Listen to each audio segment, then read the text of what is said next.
सरकारी योजना या चॅनलवर स्वागत आहे आणि सर्व लाडक्या बहिणींना नमस्कार।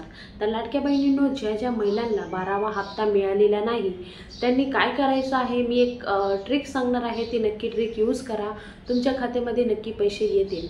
तर ज्या महिलांना पैसे नाही मिळाले त्यांनी सर्वात अगोदर आपला डीबीटी चेक करून घ्यायचा आहे, ॲक्टिव्ह आहे की नाही। चेक झाला, ॲक्टिव्ह आहे, ओके ठीक आहे। नंतर आधार सेंडिंगमध्ये जायचे, त्याच्यामध्ये कोणती बँक दाखवित आहे आणि तिथे सुद्धा आधार तुमचा ॲक्टिव्ह आहे, बँके सांगते ते तुम्हाला तिथे खाली दिसेल, ते ॲक्टिव्ह आहे, ओके। ते झालं।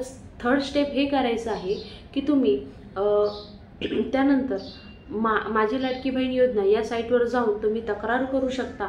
आम्ही निकषात बसत आहोत तरीसुद्धा मला लाडक्या बहिणींचा लाभ मिळालेला नाही, असं एक तक्रार करून द्या।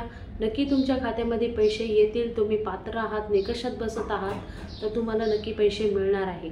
तर ही प्रोसेस तुम्ही नक्की करून बघा, कारण आता ह्यापुढे खूप साऱ्या महिला पुन्हा अपात्र होणार आहे। कारण ह्या टायमिंगला 12वा हप्ता जो वाटप झाला त्या टायमिंगला 70% महिलांच्याच खात्यामध्ये पैसे गेलेले आहे, 30% महिलांना पैसे मिळालेले नाही।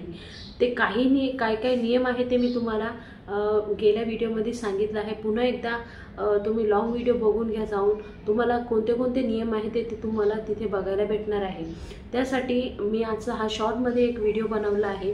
जास्तीत जास्त पुढे प्रत्येक लाडक्या बहिणीपर्यंत पोहोचवा, ज्यांना हप्ते मिळालेले नाही तशा महिलांपर्यंत आजचा आपला हा व्हिडिओ पोहोचायला पाहिजे। तुम्हाला व्हिडिओ कसा वाटला जरूर कमेंट बॉक्समध्ये कमेंट करून सांगा।